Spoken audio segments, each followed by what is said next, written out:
my hands on the steering wheel. Hold on, guys, we're live.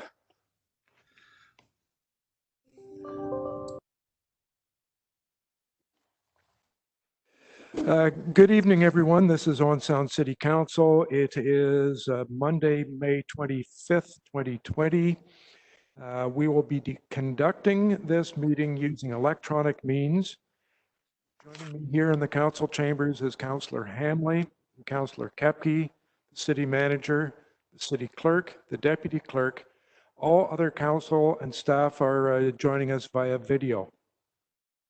I would like to remind those councillors and staff who are joining the meeting from home to keep your microphone on mute unless you are speaking.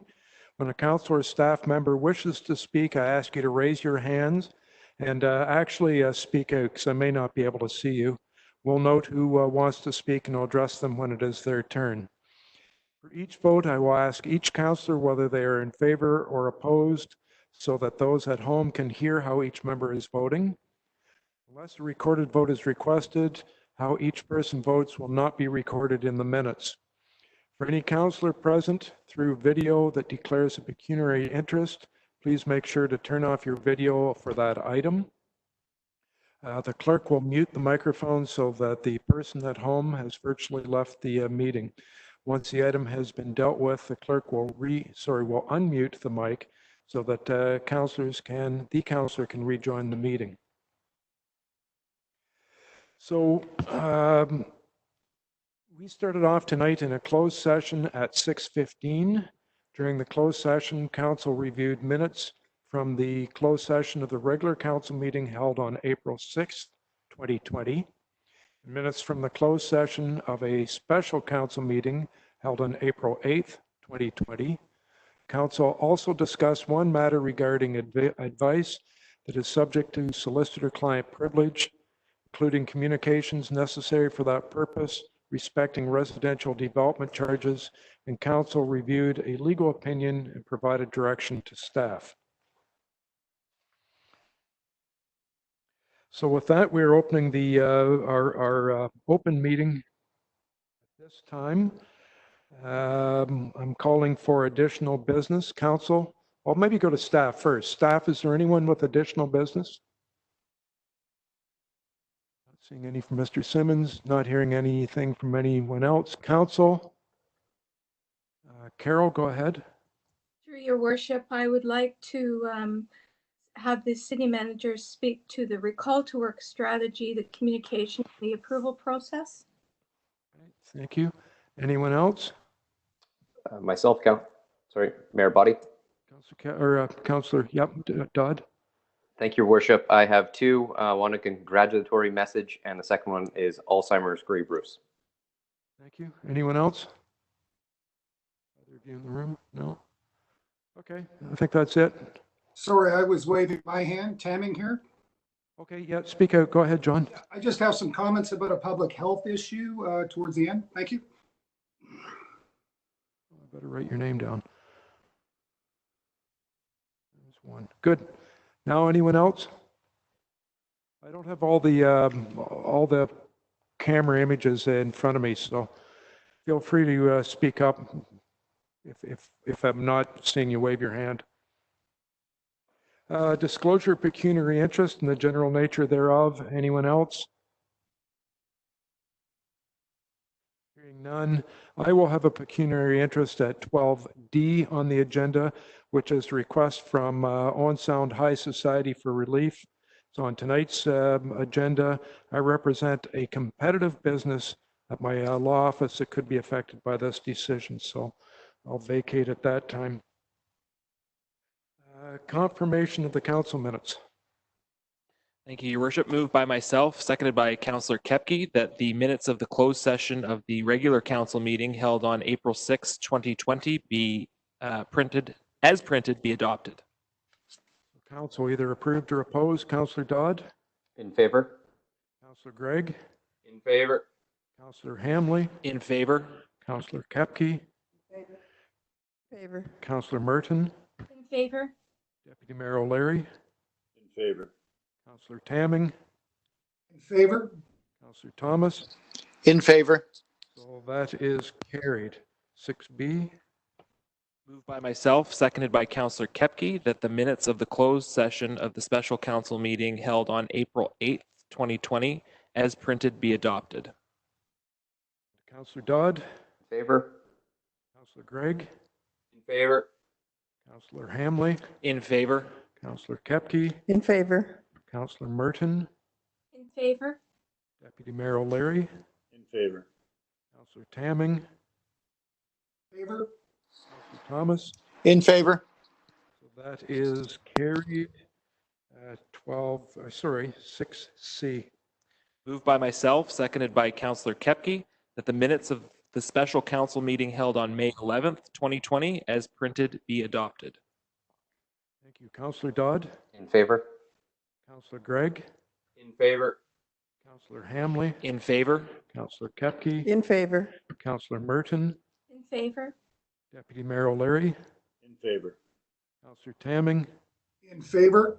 Councillor Thomas. In favor. So that's carried, and I think we've got one more set of minutes. Go ahead. Moved by myself, seconded by Councillor Kepke, that the minutes of the regular council meeting held on May 11th, 2020, as printed, be adopted. Councillor Dodd, In favor? Councillor Gregg, In favor? Councillor Hamley, In favor? Councillor Kepke, In favor. Councillor Merton, In favor? Deputy Mayor O'Leary, In favor. Councillor Tamming. In favor? So that is carried. So that takes us down to number 7 on the agenda. Motion to move council to committee of the whole.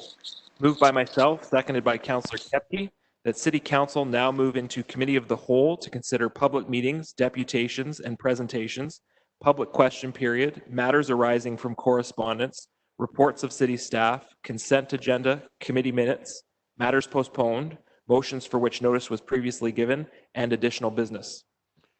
Thank you. Councillor Dodd, In favor? Councillor Gregg, In favor? Councillor Hamley, In favor? Councillor Kepke, In favor. Councillor Merton, In favor? Deputy Mayor O'Leary, In favor. Councillor Tamming, In favor? Councillor Thomas. In favor. So that's carried. So we are now in committee of the whole. We have no public meetings. We have no deputations. We have a public question that I believe came in. Ms. Bloomfield. To your worship, I received one question and it was from Anna Sakal and she is from Owen Sound. And I will read this essentially from verbatim. I appreciate Owen Sound's extra efforts to provide safe public transit during the current COVID-19 pandemic. As an essential worker, she regularly depends on this service. Her question pertains to ridership safety. The Owen Sound notice states, in part, that riders shall practice social distancing and follow the new seating arrangement on the bus. Maximum 6 riders shall be permitted on buses at any time. Buses have a seating arrangement of 5, yet 6 riders are permitted to board. 6 riders from 6 different households are not able to practice physical distancing to help protect the health and safety of all on board. Why is the number of riders on any bus at any time 6 passengers to maintain physical distancing when only 5 seats are available? Thank you. I think probably the best person to answer that is probably Mr. Kafalis. Thank you, Your Worship. When it came to this situation, we had to look at the layout of the buses, the size of the buses, and try and come up with a number that would allow some semblance of social distancing while still being able to provide a service, an effective service to our residents. Initially, when this first started, COVID-19 first started, we actually didn't have any limitations in the number of riders on the bus. As time went on, we felt that we had to provide more mechanisms in place to ensure the safety of the drivers and the riders. Given the way that the bus is laid out, we deemed that we could provide 6. Again, it won't adhere strictly to a 6-foot separation between passengers, given the alternate seating. However, given the circumstances, we felt this would be the best service available that we could provide at this time. If we actually went on the bus and took a tape measure and measured everyone off and made sure they were 6 feet apart, we would probably have 4 riders or less per bus. if we wanted to reduce risk altogether, we could think about, I guess, stopping the service for a period. But again, a lot of our residents do rely on this bus. We've had no issues in terms of, knock on wood, regarding COVID-19 or any cases on the bus. And right now, the system seems to be working. I do have the data in front of me about how many times the bus is actually full on any given day and on any given run. And you'll find that there will be the main run that we do find that there is an occasional, where we reach our capacity on the buses, the East Bay Shore run, and that's the one that actually goes to Walmart. So right now, we believe this is the best service we can provide, and right now it seems to be working quite well. Thank you. Councillor Kepke has a question for you, Dennis. Thank you, Worship. Through you to the director, on your requirements, do you require them to wear face shields, face masks? Not at this time. Thank you for the question. There was some recommendations put up by the province in terms of the service that they were looking at for the provincial service in terms of busing, and they were talking about recommending people to wear masks, surgical masks as they got on the bus, but not face shields.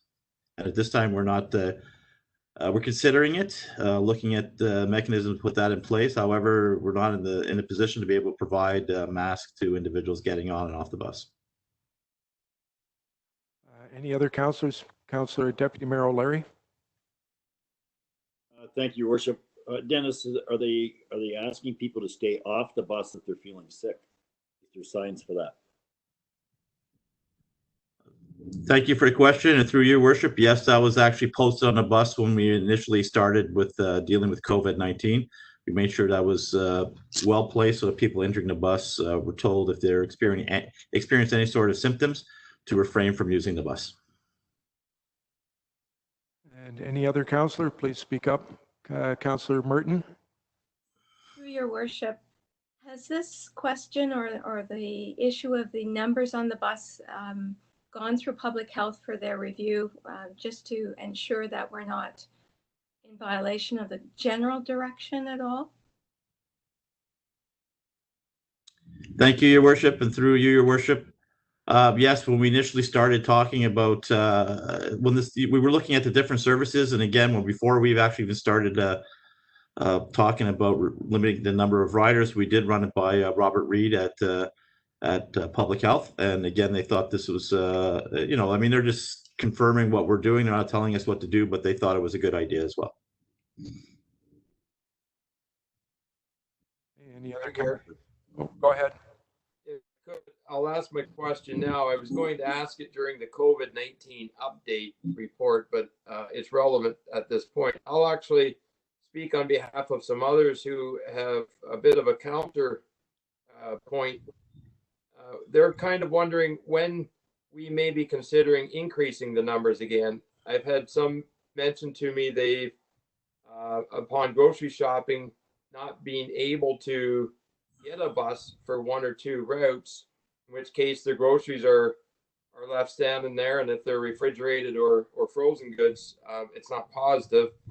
Or individuals in the public, diabetics, for example, who have perhaps a little bit more requirement for washroom facilities, missing transit opportunities isn't comfortable, or doesn't give these people comfort.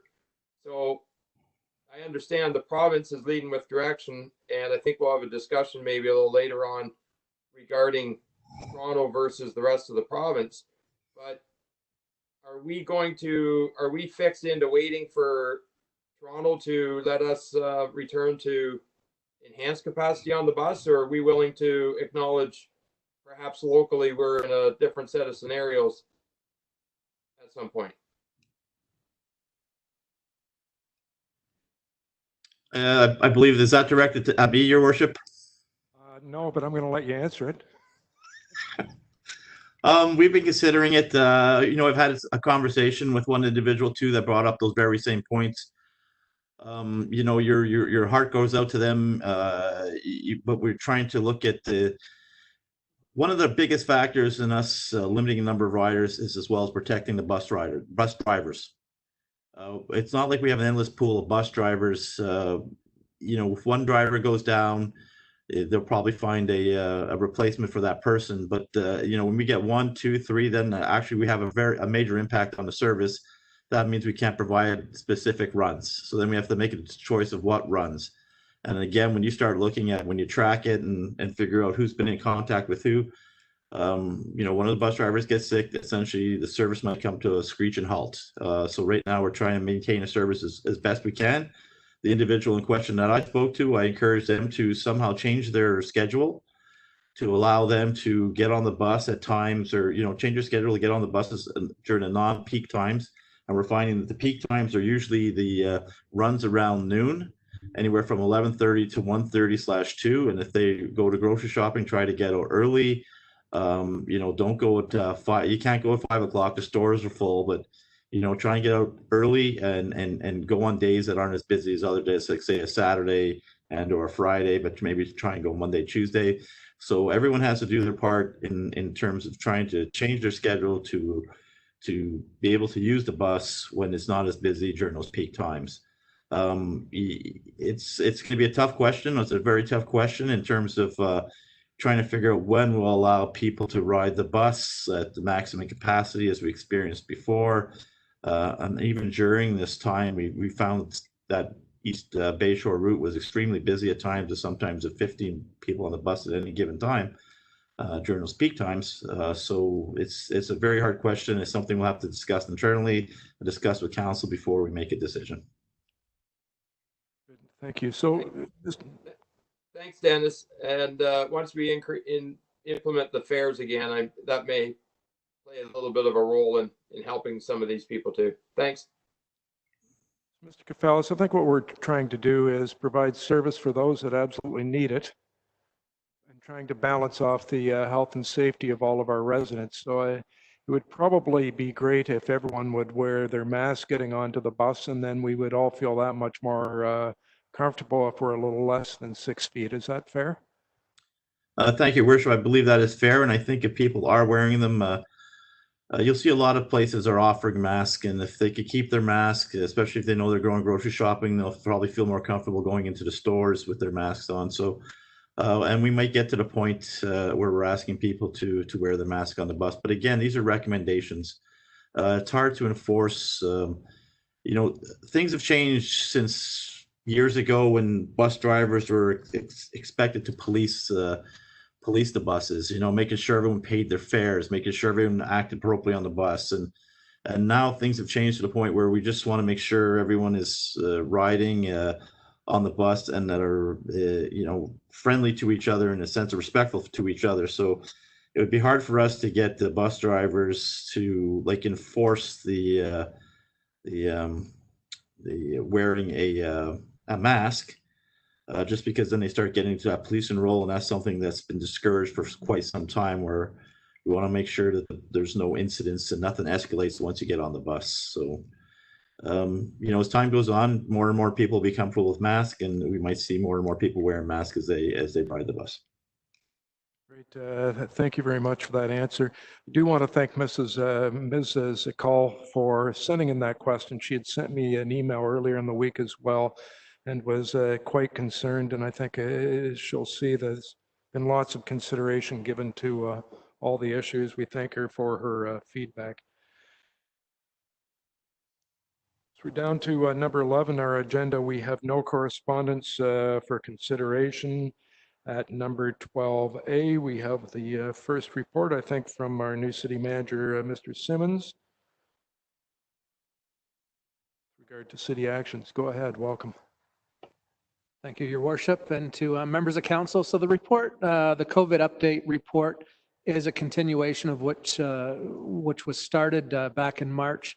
And as the report says, as we're 2 months into this, I really wanted to take this opportunity and publicly thank our staff here at the City of Owen Sound. They've done a tremendous job keeping this together with weekly meetings every Monday and Wednesday morning, including Chief Ambrose, Chief Lightfoot, and other members of our local health unit. And everybody on that call going over everything in great detail of what's happening with COVID, not only here in Gray and in the City of Owen Sound, but across the province. and how that relates back to us. So as we move forward, this again, this report is fairly straightforward. We note that the province did move into a phase 1 reopening, and what does that mean for municipal governments in that? And Councillor Merton, I think you might have a question on the municipal reopening of City Hall or other facilities and what that might look like. But I'd probably draw attention to, we noted that the county had released an internal staff survey to their staff, gaining perception from those members of what their overall mental health was and what their thoughts were about returning to their places of work and what that would do to them feeling from a mental well-being. We have taken that survey and also adjusted it for our staff here at Owen Sound and sent that out last week. Happy to report we have approximately 50% response rate thus far and hearing back from staff. Very interesting results.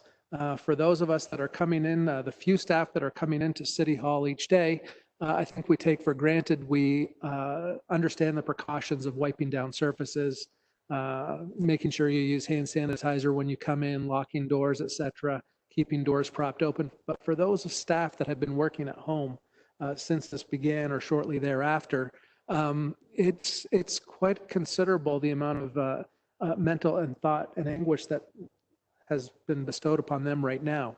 We're hearing that back sort of loud and clear through the initial survey results, that they are not opposed to returning to work in a phased approach, but they'd like to better understand how the public interaction will be. So we will take that into consideration as we move forward. We do not have a concrete plan today, but as we state, our staff are and their safety is a #1 priority as we reopen doors.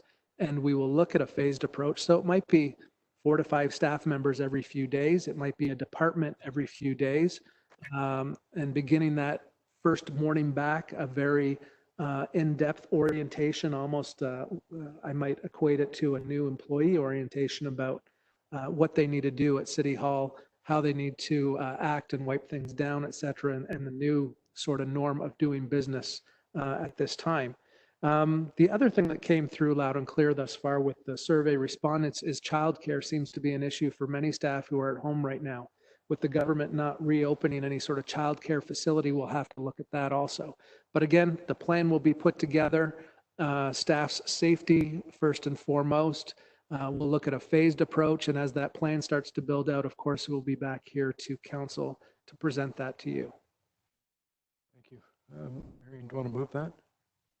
Yes, Your Worship, I'd like to move that recommendation. However, I do have a question. Are you looking for council to complete that survey as well? Council could complete the survey as well. We would make sure that you do have the link for that. It's just through an online survey tool. Deputy Mayor O'Leary. Thank you, Your Worship. I have a question for Tim. In your report, there's a letter there from the president of AMO. And I've highlighted a couple of paragraphs there that I just want to read. As we look forward to economic recovery, municipal governments have an indispensable role to play. Financial assistance for municipalities from other orders of government is essential if we are to succeed. The only financial tools available to municipal governments to address COVID-19 costs and shortfalls are property tax increases or service cuts on a massive scale, or the deferral of capital investments. Any of those options will harm rather than support the economic recovery of Ontario and Canada. My question for you is, what would you think if we sent something on behalf of council as well as this letter? I think it's a pretty strong letter, but I think it's an opportunity for us to go to bat for our taxpayers and go at the provincial government and the federal government and ask for financial assistance on behalf of council as well. Go ahead. Through the mayor to you, Councillor Deputy Mayor O'Leary. I fully agree, and that was one of the reasons why I wanted to make sure this letter was attached to this COVID update report. We do have strong advocates with AMO and FCM working on our behalf, but I couldn't agree more. I think it would be the right time for this council to bring a resolution forward supporting this letter from AMO to the provincial and federal governments on behalf of the citizens of Owen Sound, and seeking that both levels of government financially support not only Owen Sound but other municipalities across the country in order to recuperate from this unexpected loss with COVID and the COVID pandemic.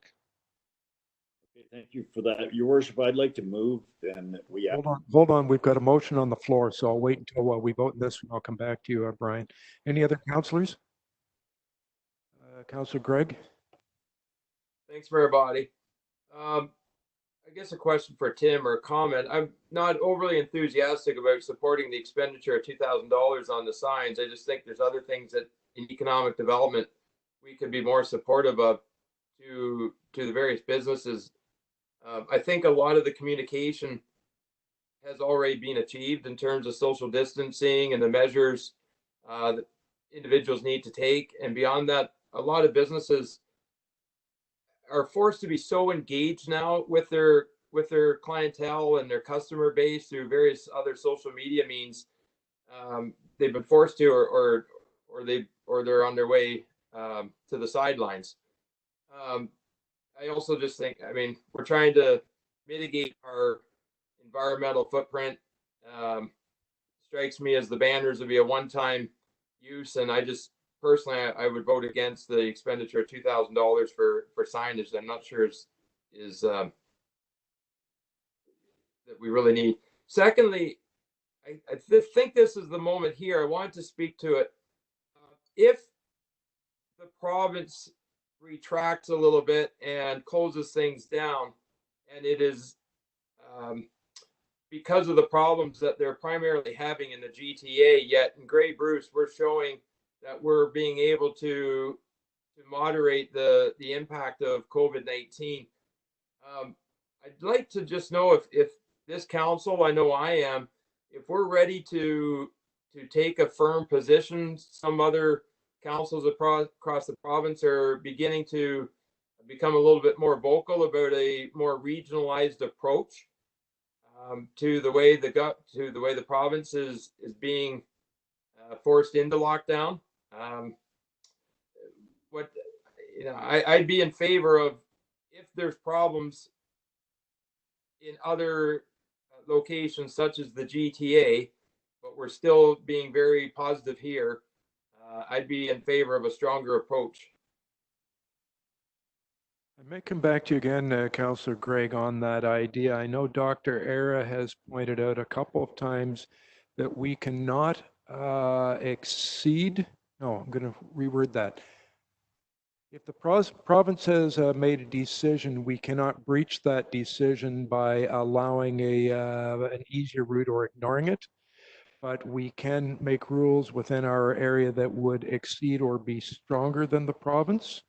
So we wouldn't be able to ignore the provincial rules at this point, but following the lead of Deputy Mayor O'Leary, I'm going to come back to you in a minute. We might, maybe we want to notify the government saying we're a little different, but I'll come back to you on that. Any other councillors wish to speak to Councillor Tamming? I see your hand up. Go ahead. Right. I hope now is the right time. I just want to follow up on what Councillor Gregg said just briefly. And my thoughts are exactly along the lines of Scott. I mean, our numbers are phenomenal in this area. Grey Bruce has done terrific work. We've been at 90 cases forever, it seems, with no hospitalizations. The only thing is, I spoke at length to ENR, Dr. Era, about this. You don't want to become a magnet for other communities. And it's a serious concern with such fairly limited hospital space up here. So I just wanted to add that, my thoughts there. Great, thank you. Any other councillors? Anyone in the room? So what I'll do is I'll call the vote first. Councillor Kepke has moved the recommendation in Mr. Simmons' report. So I'll start. Councillor Dodd. In favor. Councillor Gregg. Opposed. Opposed. Okay, Councillor Hamley. In favor. Councillor Kepke. In favor. Councillor Merton. Opposed. Okay, Deputy Mayor O'Leary. In favor. Councillor Tamming. In favor. Councillor Thomas. In favor. So that is carried. I'm going to go back to Deputy Mayor O'Leary We don't need a notice of motion because it isn't something that we're making a big decision on, but go ahead. Well, I think one of the things, Your Worship, is we're not up against any time limit. So I would move that staff prepare a resolution for our next council meeting, and we'll deal with it at that time, and staff can just put something together along the lines of what the AMO letter is presenting, and that we're asking both the provincial and federal government for financial assistance because of COVID-19. Councillor Kepke? I just have a comment on that through you, Your Worship. I think the city manager is quite capable of putting together a letter to the province. He knows what the intent of the letter should be, and I think that we should just go ahead and do it rather than wait.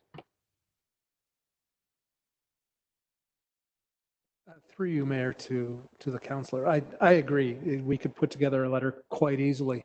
But based off of my experience, I think a resolution of the council is a much stronger document to our colleagues and peers in Toronto and Ottawa. So I would say that could be a covering letter, go with it. But a council resolution from this is a very steadfast piece of document that goes through our council and clerks and is a public, document at that point. And it just makes for a much stronger message to those that read it. So you would prefer to go to the next meeting so we've got a resolution that's written out, that's really strongly worded and careful? Yeah, through your worship, I would promote that idea. Good. Thanks, Brian. Councillor Gregg, going to go back to you with regard to our region versus others. Well, at this point, it's clearly just a little bit of a wait and see approach. But what we're waiting and seeing right now is the impact is vastly greater in the GTA than it is in Eastern Ontario, or fortunately in our area here. I don't have a motion I'd make at this time, but if we were to have to step back as a province, and we're showing very positive things locally, it's I don't know. I think it might be quite prudent of council to step up a little bit more on behalf of our business, commercial, industrial community to lessen the financial and economic damage that's coming about from this, because it is it's substantial. It's ever reaching. Thank you. I do know today's report had a total of 91 cases, no new cases today. It was 83 recovered, so we're down to about 8 that aren't recovered. The city of Owen Sound has had only one new case on May 17th, and I'd missed that one going along the way since April 23rd. So it's been over a month with only one case within Owen Sound, and I think less than 10 cases across Grey and Bruce. Councillor Merton, go ahead. Through your worship, the one factor that I would find very helpful to include is some information around whether we would expect a migration of people from the areas more densely affected by COVID. Should we relax some of our guidelines? I think our success has been because of the community altogether following those guidelines. I'm certainly concerned about what might happen, and even to have a little bit of information about what it would actually mean would be extremely helpful. Great. Thank you. So I think that, John, I'm back to you. Yes, I got a question perhaps for Tim, and it goes to what Carol or Councillor Merton was just referring to.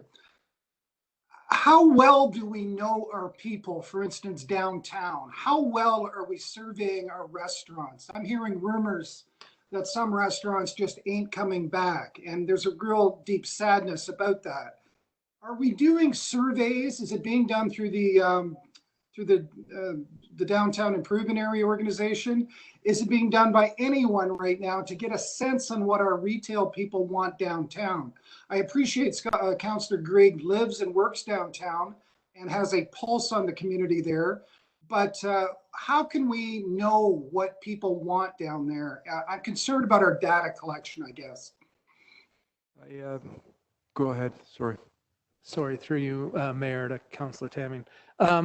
I'm going to ask that our Director Pam jump in just a moment. However, I can tell you last week we had the Downtown Improvement Area Committee meet, at which time there was a lot of discussion, but it didn't seem though that anybody was talking about closing up shop once and for all. I do know, not an official survey, but some staff that have spoken with business owners, whether at downtown at noon or getting a cup of coffee, they are all excited to have doors back open. Some merchants have spoken about their business actually really ramping up during this COVID time, where they've had orders of approximately 20 or 30 in an evening, now trying to keep up with 200 orders in an evening for takeout and to go.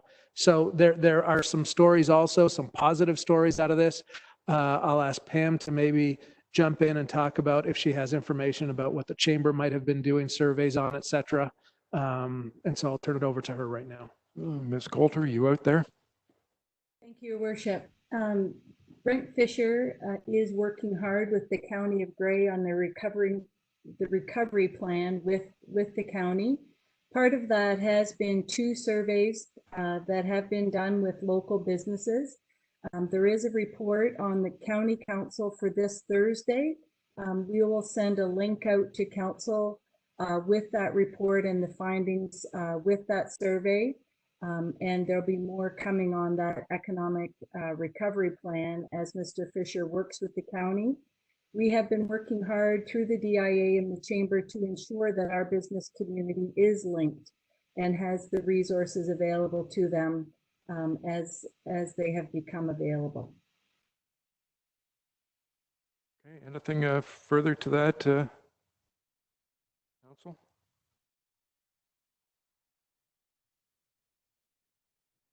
Okay, so we've passed the motion, so we're, no, I've counted it because there was 2 opposed.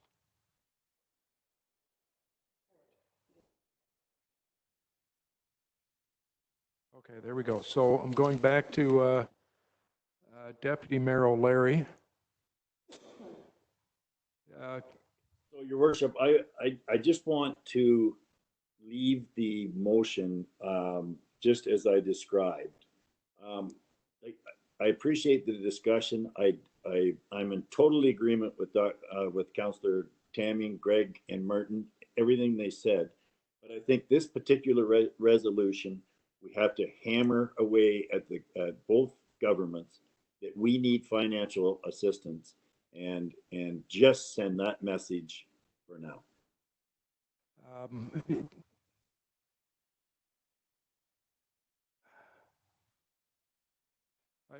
I've got a suggestion from our clerk that Councillor or Deputy Mayor O'Leary, if you would do a motion to direct staff to prepare a resolution of support for AMO's letter at the next council meeting. And then we'd vote on it now, and then we'd get the resolution back, I think is what Brianna thinks is the best way to go. That would be great. And then staff could put together the proper wording and Tim could have his input, and I totally agree. So that's your motion? Yes. Perfect, thank you. So I'm going to go through. Councillor Dodd, in favor? In favor. Councillor Gregg? In favor. Councillor Hamley? In favor. Councillor Kepke? In favor. Councillor Merton? In favor. Deputy Mayor O'Leary? In favor. Councillor Tamming? In favor? Councillor Thomas? In favor. So that's carried. Good. Now we're down to 12B, which is a report from Ms. Allen. Thank you, Your Worship. The purpose of tonight's report is to provide an update to Council on the financial impact of COVID since the first forecast was presented at our meeting in April. Since our meeting, several events have impacted my estimate. Staff layoffs went into effect May 12th. The lifting of provincial restrictions have allowed some municipal services to restart, including boat launches, green spaces, and off-leash dog parks. Council has endorsed resuming enforcement of payment for bag tags, and I'm expecting to see the resumption of parking enforcement and transit fares after tonight's meeting. The final tax bylaw was formalized and short-term tax relief efforts were included in that. Overall, the forecast has not changed significantly, and I continue to estimate a deficit in the range of 1 million, and this continues to be driven by forecasted lost revenues plus additional short-term financing costs. As an aside, I have participated in several group discussions with other municipal treasurers, staff, and professional associations. It is the common experience of Ontario municipalities that the greatest financial impact is driven by our lost revenues. Specifically, municipalities with public transit and recreation programs and facilities are the hardest hit. Our transit system is dealing with a double hit, reducing ridership with both the bridge closure and the COVID impacts. Presented tonight, we see that the total revenue and risk at facility booking is upwards of $500,000. Ultimately, what the province mandates regarding organized sports and campgrounds will impact where we end up at year end. Despite the inevitable cost of the pandemic, I continue to feel confident with that ongoing management of our capital program, discretionary timing of expenditures, we will be able to recover financially. And ultimately, once the impact is known and quantifiable, I will return to council with options to fund the variance, possibly depleting some discretionary reserves. However, I'm also optimistic that the province will provide financial support through recovery programs, and I'm confident that they are seeking input into what those programs may look like from our municipal groups. For your reference, I've attached a summary by department to this report, and I'll just say this is a fluid estimate, but it will give council an idea of the magnitude of impacts and where our greatest pressures are. And with that, I guess I'd take any questions. We'll move the report first and then we'll go to questions. Go ahead. I would move that we receive that for information purposes. Good. There, it's moved. It's on the floor. Questions? Council? John here. Go ahead.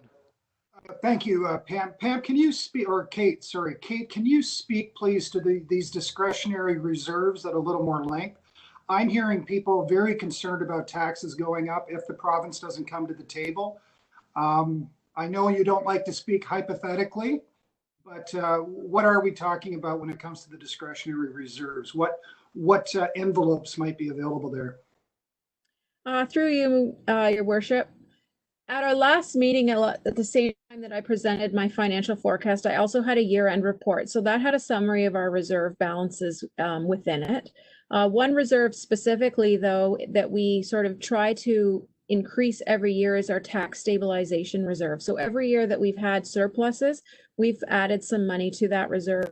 So that would be certainly one place that I would go to first. But in addition to that, we have some other discretionary reserves that we could use to offset this balance. That being said, I would go to other sources first before we would ever anticipate funding a deficit from next year's tax levy. Councillor Tamming, further questions? No? Okay, any other council? In the room, I'm hearing. Councillor Greg here. I would have a subsequent discussion just after we vote on the report on receiving it. Okay, so I'll come back to you. So on the vote for the report, Councillor Dodd.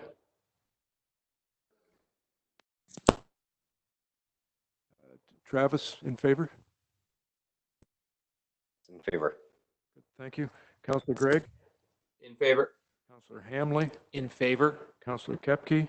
In favor. Councillor Merton? In favor. Deputy Mayor O'Leary? In favor. Councillor Tamming? In favor. Councillor Thomas? In favor. That's carried. So I'll go back to Councillor Gregg. Thanks. I'd just like to speak to the line item, and thanks to Kate for separating the fuel savings that we're tracking at this point. Obviously, this was something that was starting to emanate before COVID, and some countries got into an oil war. It's substantial. Personally, I'd like to spend some time focused on that line item fuel savings and see it directed into like a climate change reserve or a climate change initiative reserve. We still have a standing resolution to meet UN climate change directives and milestones by, I think, 2030 and 2050 to be carbon neutral as a municipality. I think identifying those fuel savings, well, it's not very much in the grand scheme of things to where we want to go. It's something that we can identify and put aside. Thank you. Ms. Allen, anything you wish to speak to there? I guess I would just point out that anything that you put into reserves increases the amount sort of that we need to fund from other sources. So perhaps I do agree that this is going to be a focus, environmental impacts going forward, but this year may not be the year to set up those sort of new reserves at this time. But Ms. Allen, if we don't move anything right now, then it leaves the option open. If we were to get federal and provincial grants, it would leave that option open. Absolutely. Sometime down the road to think through that. Okay, thank you. I think we're down to 12C, which is Mr. Kafalis' report on the 10th Street Bridge. Thank you, Your Worship, and through you, Your Worship.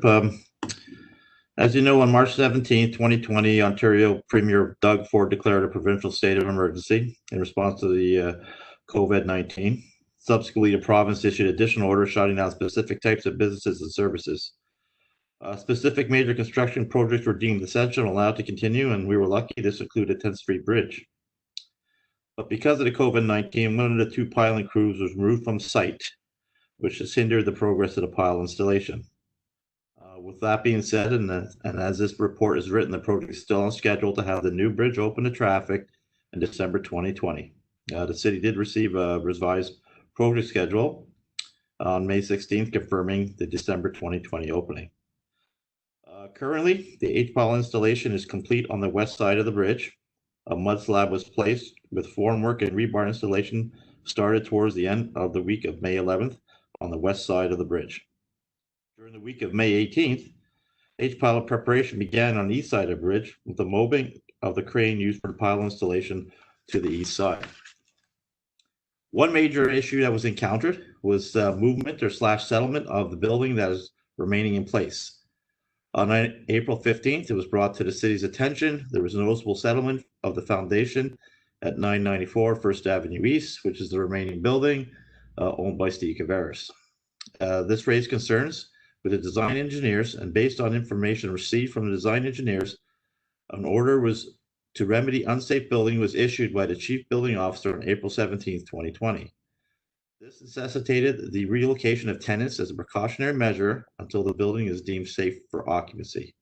The contractor has continued to monitor the building, and as of May 20th, 2020, it appears there's very little, if any, movement of the building. Moving forward, the contractor plans to have 3 crews working on site. One crew will be installing the bridge abutment on the west side. A second crew will be installing H-piles on the east side, and a third crew will be completing water main work leading from 2nd Avenue towards the bridge, in anticipation of installing water mains across the bridge when the time comes. It should be noted at this time the contractor has reached a point where any major issues encountered going forward may impact the project schedule significantly enough to jeopardize the opening date of the bridge. However, as we come out of the ground, there's less and less chance that that'll occur. In terms of the milestones, we're currently in the process of completing 2 milestones, and that would be the West Side River removals and foundation construction, and the East Side River removals and foundation construction. Once those 2 milestones are completed, then we'll have the bridge girder installation, which will take place later this summer. In terms of the contract, we are on budget. Right now, we are dealing with the progress claim for April, which is not included in the numbers you see in front of you, because there was a submission that required for some additional work that was required additional information that we're still waiting to receive. And however, we've talked to the contractor and told them let's process the progress claim and leave that outstanding item to the side for now until we can get the backup information. So the next update will definitely reflect that. As I indicated, the contract is still on budget. We did encounter large amounts of contaminated soil that exceed the original contract quantities, and this will have a significant impact on contingency that will be reflected in future progress claims. So as of speaking this past week in a secondary meeting that we had, we usually have meetings every 2 weeks. We did have a second one dealing with potential change orders.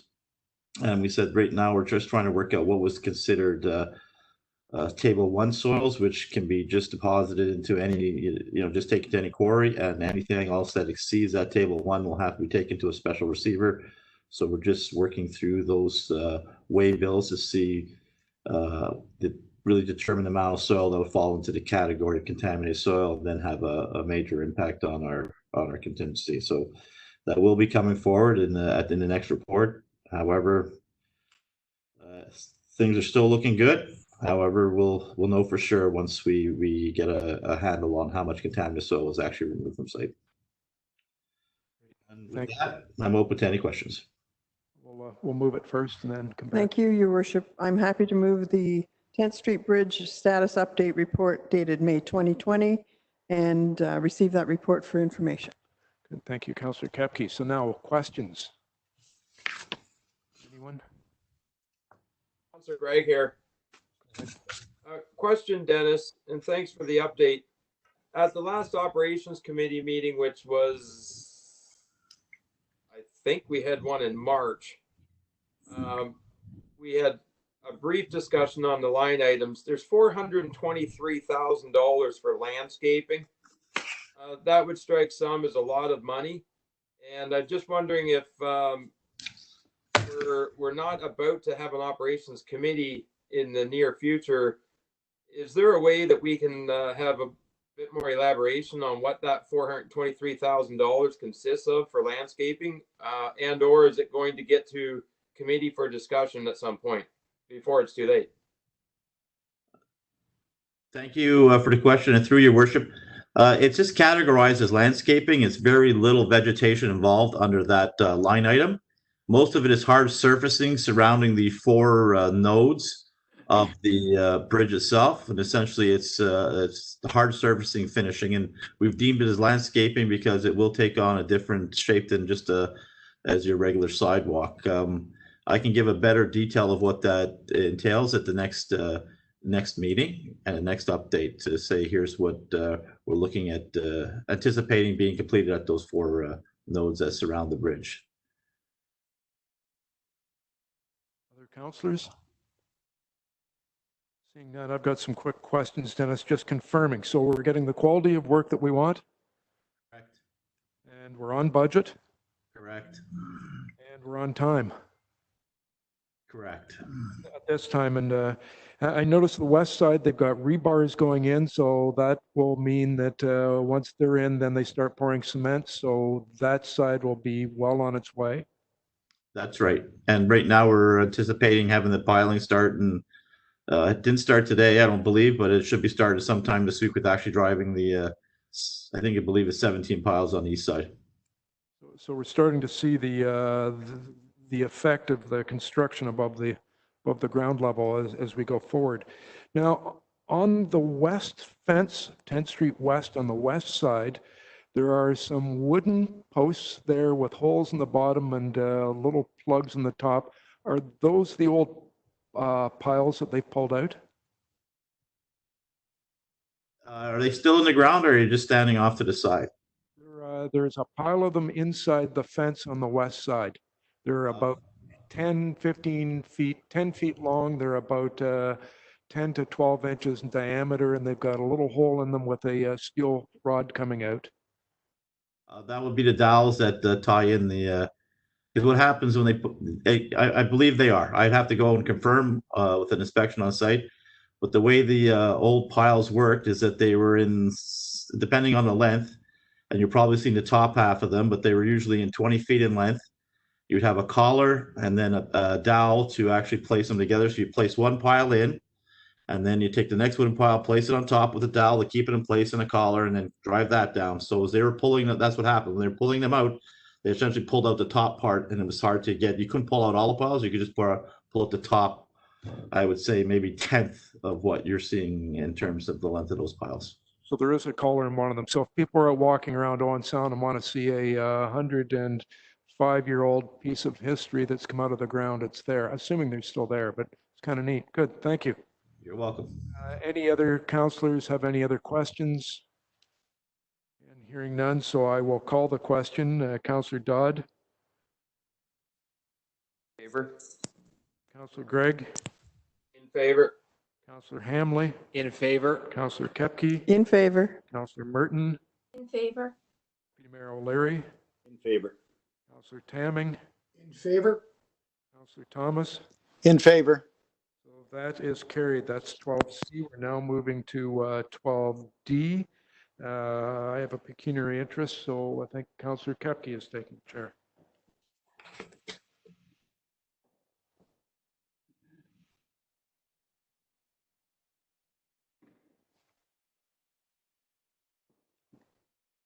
I'll ask the Director of Corporate Services to provide, or sorry, Community Services to provide this report.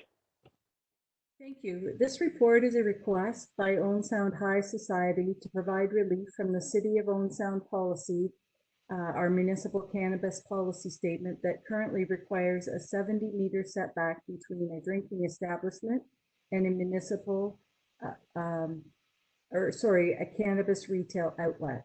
The property is at 908 2nd Avenue East. There's a map attached to your report. It is the location of the former Vertical store, and it's located about 45 meters from the H2O Lounge, which is slightly north and across the street from 908 2nd Avenue. Recall that the city had opted in to allow the province to license cannabis stores in Owen Sound. In April of 2019, Council approved the city's cannabis policy, which set out Council's expectations about locating cannabis retail stores. It was intended to be used as staff as a framework to comment on license applications through to the AGCO. So the city policy, as mandated by the province, requires 150-meter setback to schools. In addition, the city policy added other uses that were considered sensitive: churches, childcare, drinking establishments, etc. And those uses are not mandated by the province, and they require a 70-meter setback. Joe Colucci with Owen Sound High Society has applied for a city business license, and staff are unable to sign off on the business licenses at this time because the proposal doesn't meet the current policy. The policy CS 85 was established when the provincial licensing procedure was quite a bit different than it is today. The city was to provide the policy as a way that staff would be able to comment through to the AGCO, and the province was to issue the licenses regardless of local input. Policy was going to guide staff comments through to the AGCO. Now proponents are required to have all their local approvals in place, including a municipal business license, and have their space set up in order to be eligible for provincial approval.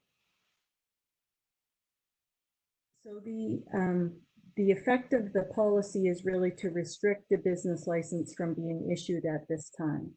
Staff consulted with Mr. Elston and he had advised that if the policy reflects council's view, then it can be respected. Alternatively, he suggested that council can provide some relief to the setback requirements in the bylaw.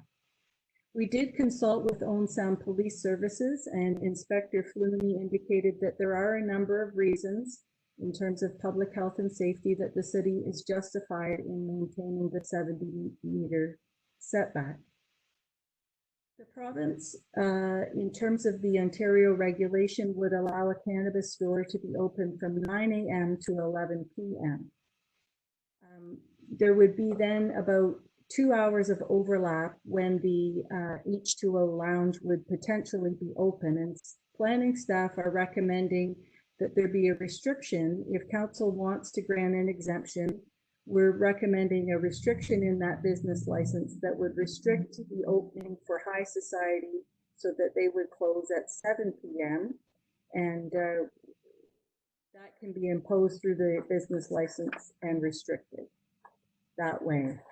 The recommendation then is that you would receive the report and the request from Owen Sound High Society for relief from the city's municipal cannabis policy.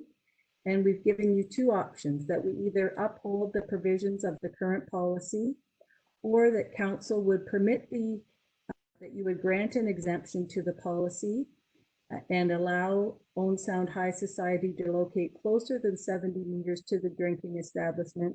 And if that is your resolution, if you wish, you could specify any particular hours of operations that you'd like to see reflected in that business license. Thank you. Thank you very much. I'd ask for a member of council to move the motion. Councillor Thomas. Councillor Kepke, thank you. I would like to move number 2, permitting the issuance of a business license for Owen Sound High Society, subject to the operating hours of 11 a.m. to 7 p.m. daily, and grant an exemption to policy CS 85 to allow Owen Sound High Society to locate closer than 70 meters from a drinking establishment. I would also like to add in an amendment to the motion to direct staff to bring forward a report on amending policy CS 85 to bring it in line with current AGCO expectations. Thank you. Comments from other councillors on that motion? Councillor O'Leary. Sorry, Deputy Mayor O'Leary. Thank you, Madam Chair. I will be voting in favor of the motion. I think I would be looking at this a little differently if it was close to a daycare or a school or a church. I think because it's closer to a drinking establishment, it makes it easier for me anyways to grant the exemption. I also want to thank our Madam Clerk for sending us the letter from Joe Clucci, because obviously that was meant for mayor and council, and I appreciate you sharing that information with us. So I will be voting in favor of the motion. Thanks. Thank you. Any other comments from other members of council? Hearing none, we'll. Sorry? Councillor Gregg here. Go ahead. My apologies, Pam. I didn't get an opportunity to run this question past you in advance, but a bit of a chicken or an egg thing on this is once a cannabis retail store is established, the setbacks, do they then get charged back to the other non-conforming uses? Or for instance, can a daycare or drinking establishment open up after the fact inside that 70-meter boundary range?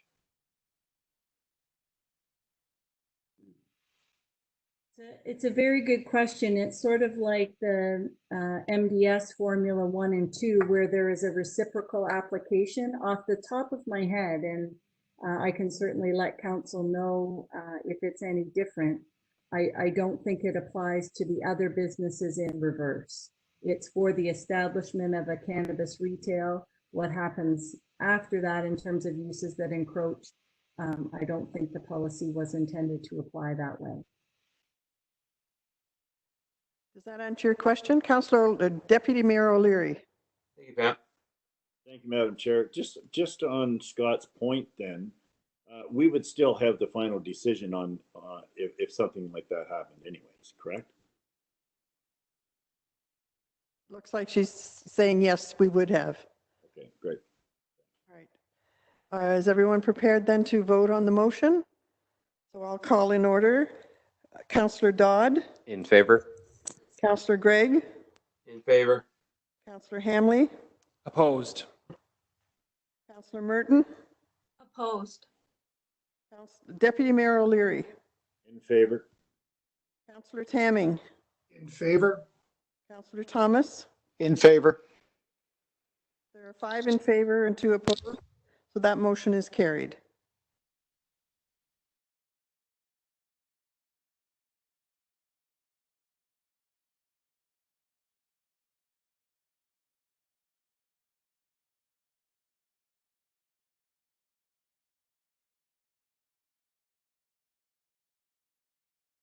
Marion. We're down to 12E on the agenda, and that's, again, Director of Public Works and Engineering with regard to reinstatement of transit fees. Thank you, Your Worship, and through Your Worship. As you know, on March 17th, the Premier declared a state of emergency, and subsequently, our Mayor issued a state of emergency on March 27th, 2020. Recognizing the health and safety concerns surrounding the handling of money, the need to protect bus drivers, and the financial hardships brought on COVID-19, the city manager authorized a temporary waiving of transit fares. The intent of this authorization was to avoid residents from having close contact with the bus drivers when depositing fares into the fare boxes, to ensure staff wasn't handling money until proper procedures could be in place when selling tickets and bus fares, and reduce the financial burden on residents given the impact COVID-19 could have on their income. Transit services are an essential service for many Owen Sound residents because it's their only affordable means of transportation. As such, shutting down the service was never a consideration. Additional procedures were put in place in an effort to make traveling on the buses and operating the buses safer, including the following: a thorough cleaning and disinfection of the buses every evening, directing the drivers to wipe down all highly touched areas on the buses with a disinfectant after every run, which is essentially every half hour, create a barrier between the drivers and the passengers, and limiting the maximum number of passengers in the bus at any given time. The waiving of fares has had a negative impact on the revenues of approximately $40,000 towards the end of April. While the city will not be able to make this up, especially given the procedure of limiting the number of passengers on a bus at any given time, action still has to be taken to lessen the financial impact. Thus, the need to reinstate transit fares. In addition, the federal government has rolled out temporary income support programs, including the Canadian Emergency Response Benefit, which provides individuals affected by COVID-19 with income. Another aspect to consider in this decision is the fact that individuals are riding a bus for something to do because fares are not charged and taking valuable seats away from those who really need it. Especially with the easing of COVID restrictions and opening of businesses, residents will need to access the transit system. As part of our research into it coming up with the potential reinstating fares, we looked at what other jurisdictions were doing.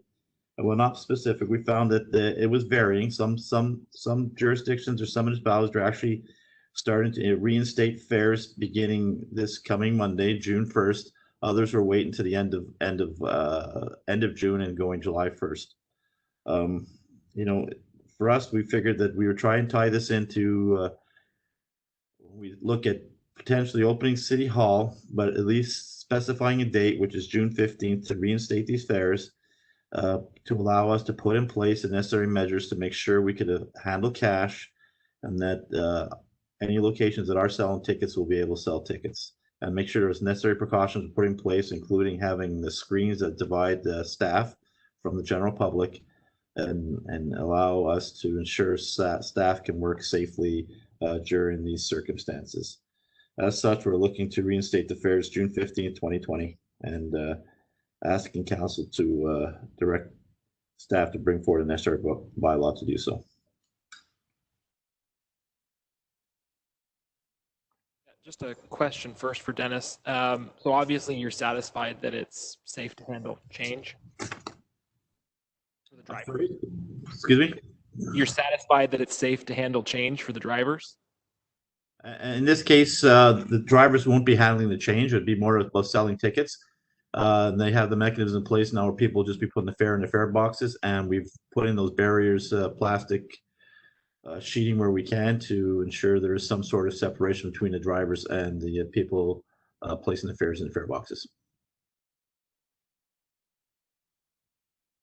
Okay, I would move the recommendation then, Your Worship. Other discussion, councillors, questions?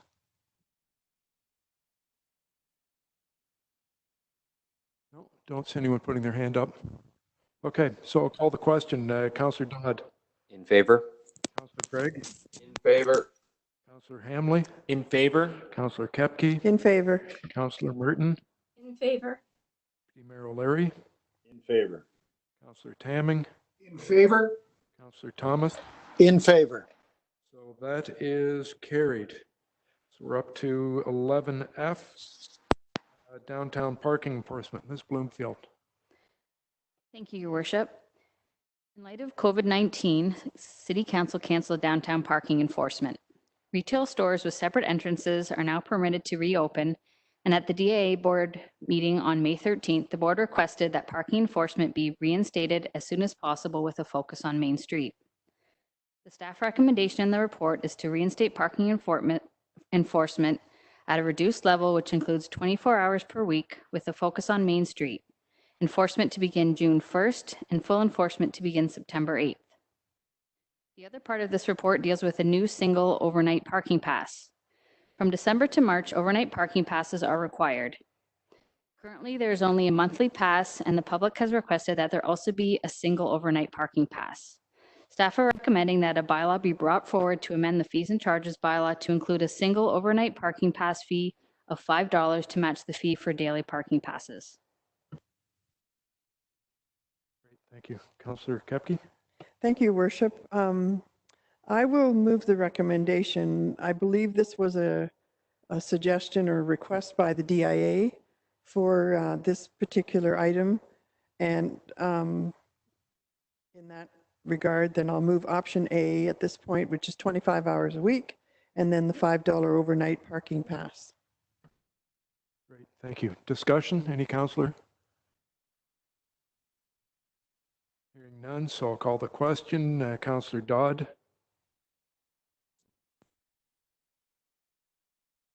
Sorry. Got it. Councillor Gregg. In favor. Councillor Hamley. In favor. Councillor Kepke. In favor. Councillor Merton. In favor. Deputy Mayor O'Leary. In favor. Councillor Tamming. Favor. Councillor Thomas. In favor. Good, thank you. So that passes. 12G, back to Mr. Kafalis with regard to, I think, transition date for a Blue Box program. Thank you, Your Worship. And through you, Your Worship, the Minister of Conservation and Environment Parks issued direction to Resource Productivity and Recovery Authority and the Stewardship Ontario to begin the transition of management of Ontario's Blue Box program to producers of plastic and other packaging. As such, the province is requesting municipalities to decide their best transition date and asking municipalities to pass a resolution regarding the transition date no later than June 30th, 2020. Administration has provided council with two options for the transition date. Option 1 has a transition date lining up with the end of the current contract with Miller Waste of May 31st, 2023, which also lines up with the beginning of the transition period that starts in 2023. The second option allows a little more lead time to work out any kinks with the transition. Staff is recommending option 2, which lines up with the end of the current contract and gives council the opportunity for council to start a green bin service should council decide that is the direction they want to go. And this will allow reallocation of funds used for the Blue Box system to be used to pay for the new service. I was hoping that we could somehow tie this report in with the report regarding bag tags and the fare for bag tags or increases in bag tag, the cost of bag tags, because it would have lined out more of the discussion and some of our substantiation of why we would think that to be prudent to line up a new service when we're able to rid ourselves of another service. And I'm not going to hate using the word rid because it is that the Blue Bin system or service is actually very good in terms of recycling, but then it will allow us to incorporate a different mainstream or a different stream of waste and be able to collect and deal with that and provide a more fulsome tie-in with this transition date for the Blue Box transition to the producers of plastics and packaging. As such, we're requesting that council passes a motion identifying May 31st, 2023 as the transition date. Thank you. I would move that recommendation, Your Worship. Thank you. Now, questions, discussion? recommendation. The cites. recommendation Yep. is, which is It's the May May 31st, 31st, 2023, 2023. which lines up with the contract. Yep. Discussion. Go ahead, Marion. Thank you, Worship. Mr. Kafalis, if you would just pass along my appreciation to Cassandra for this report. And also, I'm happy that we aren't mixing in the bag tags with this report, because I'm just not sure where I'm at with that yet. But I am happy with this report and like to see that she has provided those options and all the detail. So please pass that along. Will do. Other councillors? Yes, John here. Go ahead. Yeah, Dennis or Mr. Kafalis, thanks for the report. Can you, just for the benefit of those who are watching perhaps, and perhaps for the benefit of some of the councillors, can you speak just briefly about the green bin program? Is it the subject of research right now by the operations committee? We've only met once since I was appointed to that committee. That's why I think I'm a little out of the loop there, and perhaps others are as well. Where are we at with the green bin? I hear a lot of complaints from citizens wanting to see it. Thank you for the question, and through your worship, we were looking at, originally we came forward with a report, possibly raising the bag tag, I guess the cost of bag tags. At the time, council decided they were looking at maybe possibly raising those fees a quarter. Subsequently, Councillor Thomas asked that administration look at what the cost would be if we incorporated the green bin system into our the cost of a bag tag. So essentially, you'd pay for your bag tag, and that would cover not just getting regular waste, but also paying for the green bin system. So we've started crunching numbers to say what that number would be in terms of what the cost of a bag tag would be if we incorporated that service. So we are crunching the numbers. We've crunched the numbers, and the service itself would all depend on how much people were participating. So there is a bit of a variance in terms of what the tipping fees would be associated with that service. But essentially, you're looking at somewhere between $200,000 and $300,000 just for the collection. And that would be every second week. It would not be a weekly service. It would be every second week. And then the tipping fees would depend on participation. So they could range anywhere from $30,000 to $100,000 a year for tipping fees. So are you anticipating a staff report coming up through operations on this? And if so, when? We are, and as soon as we can get all our staff back together, because we've crunched the numbers. Now it's just formulating the report. And if we hadn't been dealing with COVID-19, this would have come back to operations probably at the last operations meeting. Very much. You're welcome. So, any other discussion? Seeing none, I'm going to call the question, which is Councillor Hamley's motion. Councillor Dodd? In favor. Councillor Gregg? In favor. Councillor Hamley? In favor. Councillor Kepke? In favor. Councillor Merton? In favor. Deputy Mayor O'Leary? In favor. Councillor Tamming? In favor. Councillor Thomas? In favor. So that is carried. We're down to 12H, which is a report from Ms. Coulter with regard to parks and open spaces enabling accessibility grant extension. Thank you, Worship. In 2019, the city received a notice that we have been successful in an application under the Federal Enabling Accessibility Fund for nearly $100,000 for accessibility upgrades at the Harrison Park Community Hall. We were a bit late getting notice, and recently with the delays due to COVID in construction, we had asked the federal government for an extension. An extension has been granted until December 31st. And so council is requested to authorize a bylaw to allow the mayor and clerk to execute the amended agreement. That work will be done by the end of 2020. Move that. Thank you, Worship. I'll move the recommendation. Thank you. Any councillors, any questions? Seeing none, so I will call the question. Councillor Dodd? In favor. Councillor Gregg? In favor. Councillor Hamley? In favor. Councillor Kepke? In favor. Councillor Merton? In favor. Deputy Mayor O'Leary? In favor. Councillor Tamming? Councillor Thomas, In favor.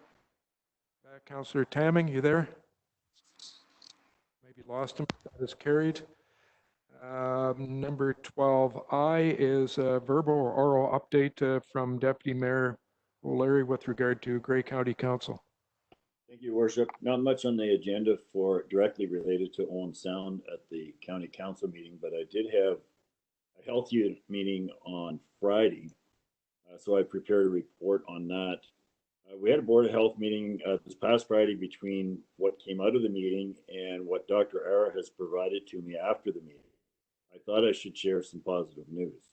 As our city manager and senior staff have begun startup procedure discussions, I have specifically asked Dr. Ara to provide input using our city hall as an example. He said we have full control locally of the COVID-19 outbreak, evident of the exceptionally positive results, and he has listed 4 in particular. 1 case per week currently, with a total of 91 cases to date, 82 of those recovered. 0 cases currently hospitalized, 0 deaths, and 0 facilities in COVID-19 outbreak. City Hall as a workplace is not high risk considering the factors related to transmissions of COVID-19. The number of employees in the unit of space is relatively low, and there is no requirement of close contact among employees or clients. It is rather easy to implement physical distancing measures. Modification of operations for City Hall as a workplace can easily be implemented to meet public health guidance and occupational health and safety requirements. Dr. Ara has provided examples of modifications, which I have passed along to the city manager. Overall, our fear should be diminished, and we should feel very fortunate to live in an area much less affected than other municipalities in Ontario. People in Owen Sound should feel safe based on the statistics provided. That said, we should not let our guard down, continue social distancing, washing our hands, and following the guidelines provided by the province and public health. Dr. Ara has also indicated that beginning today, he will have his team working on safe celebrations and the reopening plans of different activities to be ready for when the provincial direction allows the release of these activities. That, my friends, is music to our ears. So I just thought I'd share that that report. I had Dr. Ara read it before I presented it, and so he did have input on pretty much everything I just read. Thank you, Deputy Mayor O'Leary. I'm just thinking, Ms. Bloomfield, I think probably what we should do is add the health unit report to Councillor O'Leary's Grey County Council report, because this is pretty important stuff, so we'll actually show it right in the agenda. And then the pressure will be on you each meeting, Brian, if there is anything to report on it. Thank you. We're down to number 13, which is the consent agenda. Yes, through your worship, on the consent agenda this evening is a report respecting a lease agreement with the Owen Sound Agricultural Society, minutes for receipt from the Grey Sauble Conservation Authority and the DIA Board. There is a flag flying request from the Grey Bruce Pride, and business licenses were issued to the new owner of Shoppers Drug Mart at 100 10th Street West, PhysioCare Owen Sound at 810 10th Street West, and the new owner of Owen Sound Auto Spa at 678 and 680 10th Street West. Lastly, there is the information of council package. A full listing is available at 13F. Great, thank you. Councillor Hamley. Moved by myself that City Council receives items 13A to 13F on the consent agenda dated May 25th, 2020, and further that the recommendations contained in item 13A be approved. We'll call that question first, and then we'll come back and go through a couple of those reports. Councillor Dodd. In favor. Councillor Gregg. In favor. Councillor Hamley. In favor. Councillor Kepke. In favor. Councillor Merton. In favor. Mayor O'Leary. In favor. Councillor Tamming. In favor. Councillor Thomas. In favor. So that is carried. Councillor Tamming, I'm going to go back just for a minute to 12H, which was the Harrison Park Enabling Accessibility Grant Extension. We didn't get your vote. If you want to place it now, and then it's you're covered. Using the facilities, yes, I'm in favor of that.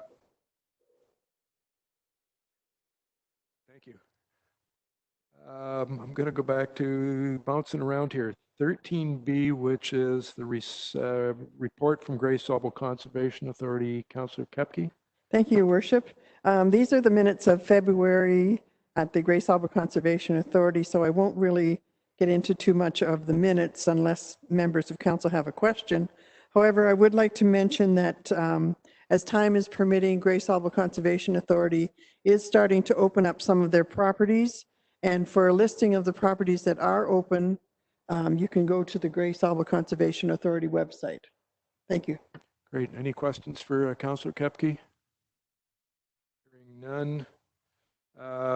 Deputy Mayor O'Leary, the Owen Sound DA Board, I guess goes back to March 11th, 2020.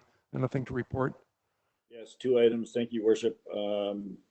March 11th meeting, there are only 2 significant items to share. The first is the board has decided not to have an annual general meeting anymore, as the attendance has historically been very low. All information that has in the past been presented at the AGM, such as audited financial statements, will be presented at regular DIA meetings. We also had a public meeting where the city manager provided an overview of the proposed 2020 budget, and Chair Parsons provided an update on current financials. The board received the budget as presented. Thank you, Worship. Great. Thank you. Does anyone have any questions for Deputy Mayor O'Leary? I do. John Tamming here. Brian, or Deputy Mayor, can you give us a sense, and I know I probed for this earlier, is there anything the DIA needs from the city? Again, when I speak to retailers downtown, they speak to me of a mood of crisis and apprehension about the future and so forth. Are they looking to us for anything in terms of enhanced marketing, in terms of strategizing how we rebound from this and so forth? Or are they content with the systems and programs we have in place?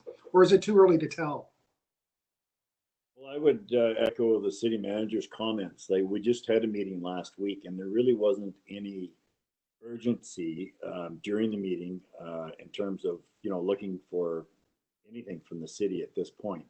But just a reminder that we are going through the rebranding of our downtown, and that is moving ahead, and hopefully that will spunk things up in the future. Ms. Coulter, anything to add to that? Thank you, Your Worship. I would remind everyone, if you're a downtown business and haven't updated the status of your store on the Grey County map of businesses, please do that.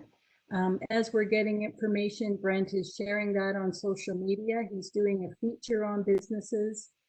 We are redoing, council will recall the billboards we did last year when we thought the bridge was our biggest problem for the downtown. We're redoing those billboards now just to continue our efforts using the 10th Street Bridge marketing funds that were set aside for the downtown to do that. You'll note in the city manager's report tonight, there's going to be 4 new cross street banners in the downtown. I would note that those will be reused going forward during the hottest street sale. And Brent's been thinking about some signage that would be consistent for all businesses, not just downtown, but everywhere, that they can fill in some information, but make sure that people can see from the street that they're open. But if anybody has a business and you're wondering about a certain support or a need, certainly get a hold of me here at City Hall or reach out to Brent Fisher. Brent's part of the Grey County Economic Development Recovery Group. We'd be happy to hear your thoughts, your needs, your ideas. Thank you. Does that answer the question, Councillor Tamlin? Thank you. I appreciate your comments. Thanks. So on the agenda, number 14. Your Worship. Oops, I missed somebody. Councillor Gregg, go ahead. It's Councillor Dodd, but we look alike with these beards. I just wanted to go back to Ms. Coulter regarding additional funding or additional support that is could potentially be given to some of our small businesses. I'm hearing similar things to Councillor Tamming. I'm hearing some businesses that are thriving in this time. Businesses are going to be changing and adapting as habits of individuals and consumers change. So it'll be interesting to see what sorts of retail stays back to the old traditional way of being a brick and mortar store, and which ones modify their services. But my real question is, have we looked into seeing what the region is doing to offer any sort of legal support that we can, financial support that we can provide to either building owners or small business owners? As we think of most of the employers that are within a small region like our own Sound, they all are small businesses. They're employing 3, 4, 5 local people. So my question just is, have we looked at, from an economic development or from the DIA, is there anything that we can do to offer some other support besides just signage? Ms. Coulter? Through your worship, Mr. Fisher and I are registered for a webinar through OMAFRA, and specifically about downtown revitalization and coming out of the current crisis. So, you know, we were kind of starting there. We're continuing to work with the county, but you're right. Municipalities can't just dole out money without some sort of plan in place, whether that's our community improvement plan or some sort of tool. So we are looking at that, and we'll continue to work with the county and bring forward ideas. I will send the county report around to council following the meeting tonight. Great, thank you. Does that answer Councillor Dodd? Yes, absolutely. Thank you. Thanks, Pam. Okay, and everyone else is good? Okay, so we'll move on. Number 14, we have no committee minutes with recommendations for approval. Number 15 is a matter postponed from the last meeting. I think Madam Clerk is asking that to bring it back, because we'd voted on to bring it back for reconsideration.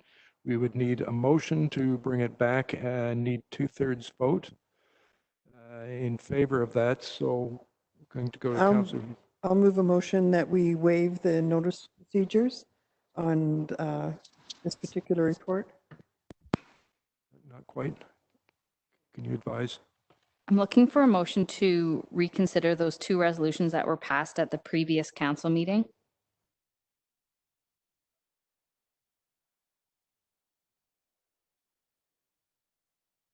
So you're moving to reconsider. Yes, I'll move to reconsider the 2 motions that were passed previously. Councillor Merton, before we go to the vote, go ahead. Oh, I can't hear you. Your worship, it would be helpful to know or to have those resolutions read again, please, so that it's current and fresh as we make the motion. I know the director had them handy, so Pam, could I ask you to read those out? Certainly. Thank you, worship. I did consult with the clerk, and I wanted to provide a brief introduction as you go back to reconsider this report that was postponed respecting city events. So there were 2 previous motions. If we were all together, I'd ask the clerk to put those on the screen, but you can't see them. So I'll just briefly recap those for you. The first motion was that you would approve the cancellation of Canada Day and Harborfest, that we would forego rescheduling events for late summer or fall, and that you would direct staff to place funds that were earmarked for these events in reserve. That motion was defeated. The second motion that was considered approved the cancellation of Canada Day and Harborfest. It directed staff to plan for an event in late summer or early fall with input from the Medical Officer of Health and the Province of Ontario. And it lastly, it postponed the decision respecting Harbor Nights and outdoor movies until further details were made available on restrictions to public gatherings. As the mayor had mentioned, if council wants to reconsider either of these motions, a motion to reconsider is required, and that needs a 2/3 majority. Today, we were advised by our fireworks provider that they, because of COVID, they have laid off a number of their staff. And if the city was looking to have an event with fireworks, they now require 60 days notice to book that event. So unfortunately, notwithstanding what's happening provincially and in terms of lifting the restrictions, at this time, we can't plan for a fireworks event on July 1st. So the province, as you know, has announced that we're in stage 1 of the provincial recovery plan. The recommendation in the original staff report was that we cancel Canada Day and Harborfest, which was planned for June 11th. We asked staff to continue to monitor the provincial recovery and direction from the province and working with our local medical officer of health to determine what may be possible either in August or at the end of summer in terms of an event, or it perhaps could just include fireworks from your car, your worship. And lastly, to hold on planning around the Harbor Nights and Movie Nights events until we know more provincially and locally about what these events may look like. With that, your worship, I'm happy to take any questions.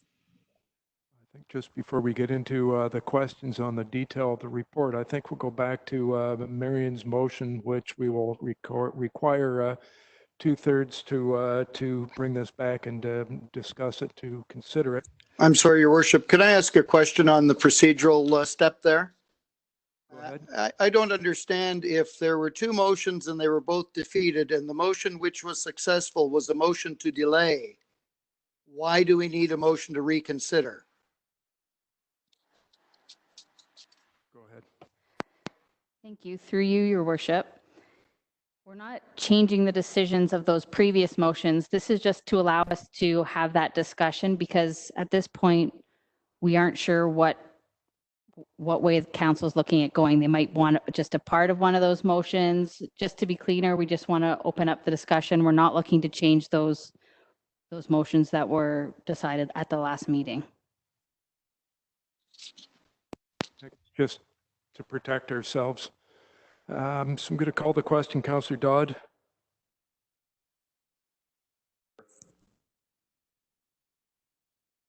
Go ahead again.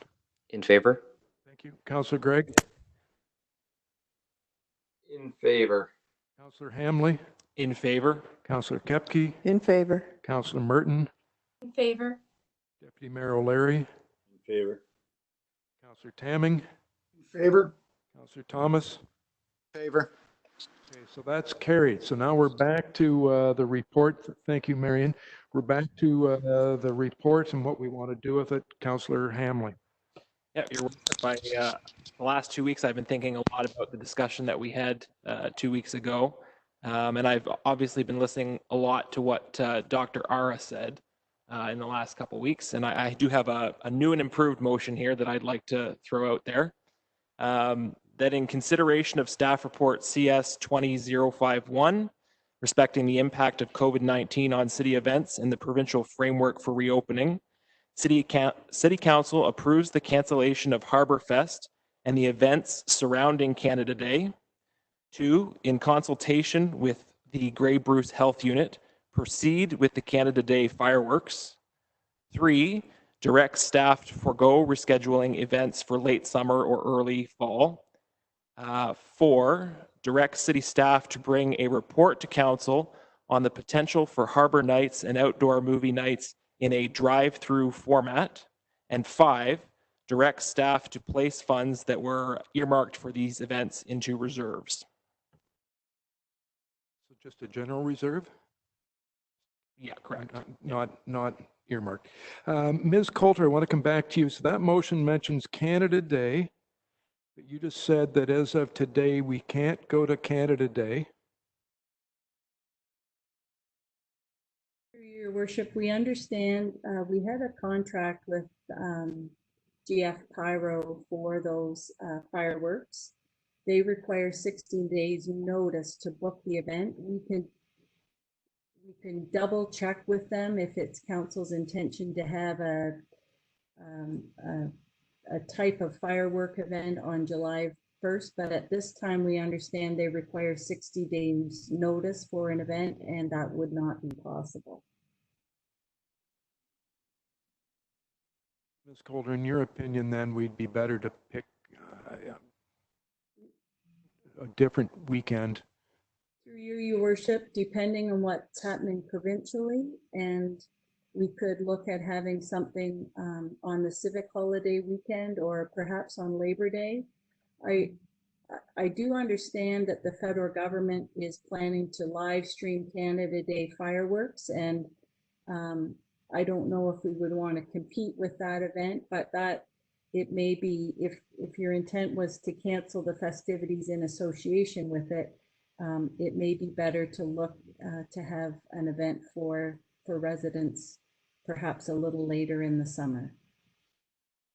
I'm going to ask, thank you very much. I'm going to ask if Councillor Hamley wants to amend his motion with the word Canada Day to something else. Let's see what everybody else has to say first. Okay, so the motion is there, and we can amend after a discussion. Councillor Gregg, I see your hand up first. Thanks, Mayor Body. My question is, despite, or actually recognizing the two resolutions of the last council meeting, neither which carried, I'm just wondering why the actual event for July 1st was ever canceled, because direction from council was never provided. I would have been under the status quo that Canada Day was scheduled as we had been. Just wondering why now we have to rebook. We never cancel. Through you, your worship, it has to do with how the contract with the company was set. We were hedging our bets, as many municipalities in Ontario have been. We didn't want to commit the city to an expense of $10,000 and not be able to get out of that event. We had done an RFP. We had a contract for a number of years, but we hadn't yet issued the purchase order. The purchase order is their trigger. When Mr. Fisher inquired with them, they told us that they now require 60 days notice. So we didn't cancel the event. It's a result of the current pandemic, and certainly my apologies. Thank you, Pam. Other questions, discussion? Go ahead. Councillor Thomas. Well, Councillor Merton first, and then I'll go to you, Richard. We seem to be struggling about what to do, when to do it, how to do it. If we go back to the basics and we say, we believe strongly that the community needs an event to draw us together and to celebrate certainly Owen Sound and Canada. If we go forward with that principle, there are factors beyond our control at the moment. I suggest that we pause on any decision making. We think of possible options that could respect distancing, like fireworks in the future, and to think of options. I'm wondering if Councillor Hamley would pick from his motion what might fit within those options, and then consider that. We all want to be able to celebrate, and we want to be able to promote community engagement in a safe way. But this is a second meeting go around of what to do, when to do it, how to do it. So Councillor Hamley, I'm wondering in your motions, because you had several points to those, are there any that are particularly appropriate that we could move forward with at this point?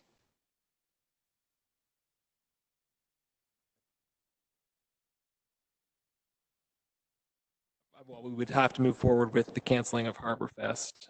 And then we could ask for a report on Harbor Nights and outdoor movie nights in the drive-through format. That would pretty much be the only thing we could do. Councillor Thomas, I think you're next.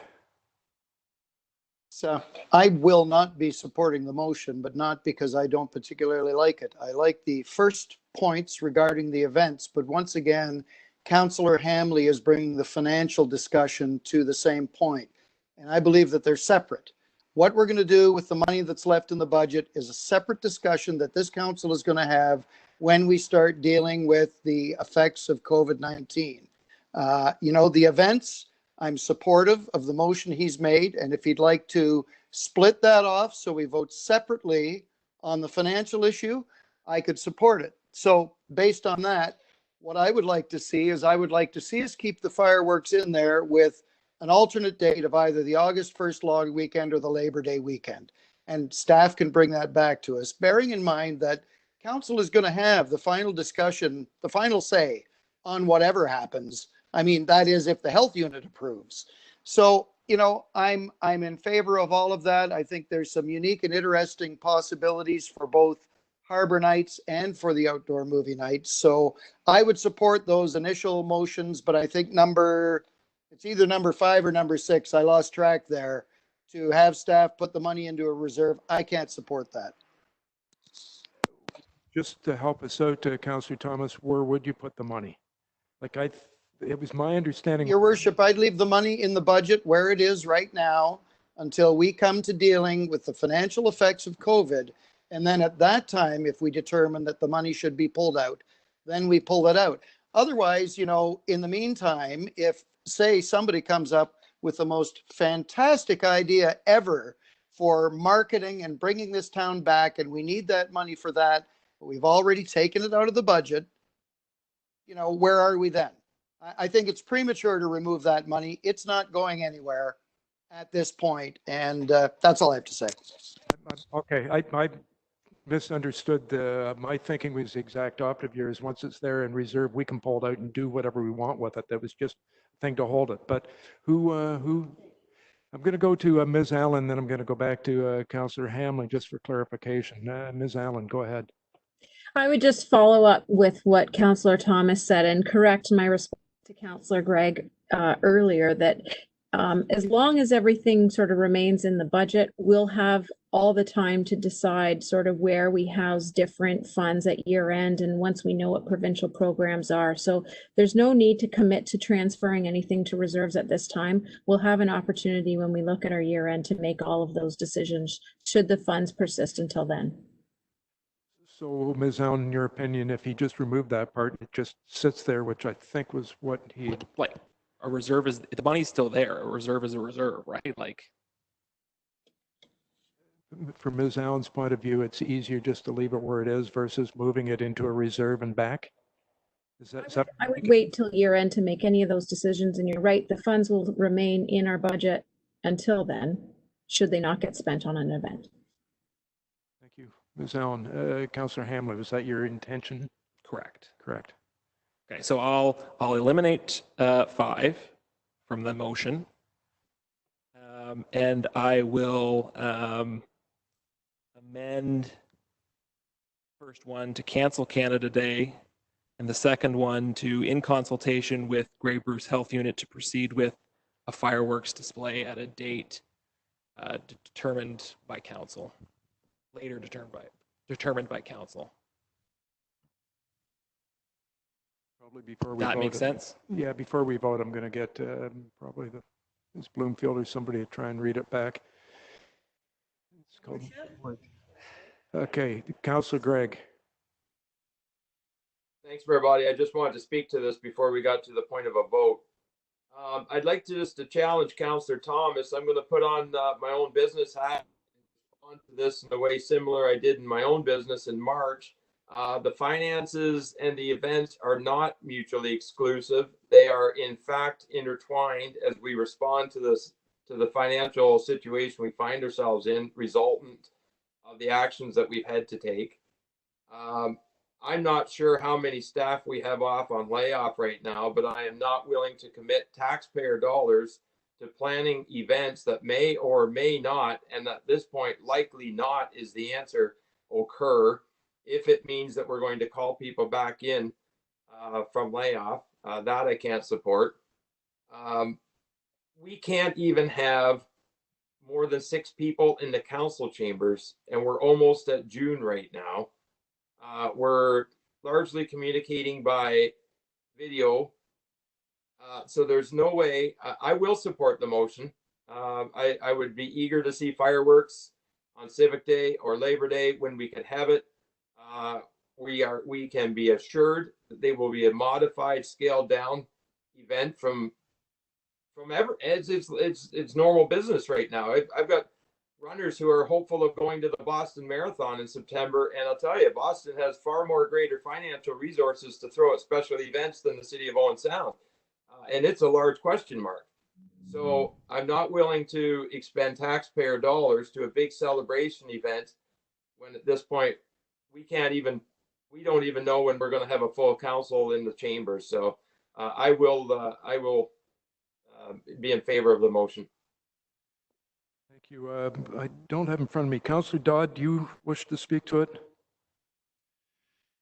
Would also just echo those comments from both Councillor Gregg and Councillor Thomas. I think both of them hit on very good points there. I would be in favor of the motion that Councillor Hamley has presented. I think we do need to just have a discussion in the future about what we're doing and how it allocates to what's going on around us and being responsible about those decisions. My other concern is, as well as when we have any sort of these event plannings, is about what the true cost of any event or anything that we're doing. I'm going to be honest, the last thing I really want to do at this point is go to the public and ask for sponsorship for any event. Every small business and every business within our community is actually is facing the same struggles that we are. So when we start talking about whether it's this event or anything we're doing in the future that normally entailed some sponsorship, I think we need just to take that into consideration of what the true cost of that event really will be. Because at this time, I just can't support going out to the public and asking for their funds as well to host a tax-funded event or anything we're doing. So I would support Councillor Hamley's motion. Thank you. Councillor Kepke, anything to add? I just want to clarify, the motion is to proceed with a Canada Day type fireworks event in either August or September. Put on hold Harbor Nights and the outdoor movies until we can come up with a solution that's safe according to health unit. And is that it, or is there something else I'm missing? The larger event? Oh, cancel Harborfest. Okay, yes, that's good, thanks. Okay, Deputy Mayor O'Leary, I'm just going across the list, anyone that hasn't spoken to it. Yeah, I'm just, Councillor Hamley said he was going to eliminate number 5. I want to hear what that is, but did you say the clerk was going to repeat the motion? I just want to hear the entire motion. Okay, maybe we should do that now. If you've... Sure, I can take a stab at it. So in consideration of the staff report and provincial framework, City Council approves canceling the Canada Day event, 1, which is number 1. Number 2 is in consultation with the health unit, direct staff to proceed with fireworks. Yes, that'll be number 3, right? So number 2, in consultation with the health unit, direct staff to proceed with fireworks at a date determined by council. Number 3, approves canceling Harborfest. And 4, direct staff to bring forward a report with the drive-through format event for Harbor Nights and outdoor movie nights, is what I heard. Councillor Hamley is confirming that. Okay. Councillor Ms. Coulter. Thank you, Worship. I just wonder on the last point, the report that would come forward with the drive-through format. Certainly staff have been thinking about different options for those events. I wonder if you would leave it and not restrict it only to a drive-through format so that we would bring forward options that would reflect where we're at in terms of the provincial recovery and recommendations from our local medical officer of health. They may be social distancing circles set out or some other format where people can actually get out of their cars. But I just wonder if we want to tie our hands right now to only a drive-through format. Thank you. Councillor Hamley, it's up to you. It's your motion. Sure. Can Brianna capture what Pam has? Okay. So the last one that hasn't spoken is Councillor Tamming. I support the motion. Thank you. Okay, so are we in good shape to call the motion? I'll get it read once again so we're really clear. And then we can call the question, or are there any other comments? Ms. Bloomfield, if you can read that motion again. In consideration of the staff report and provincial framework, City Council, 1, approves canceling the Canada Day event.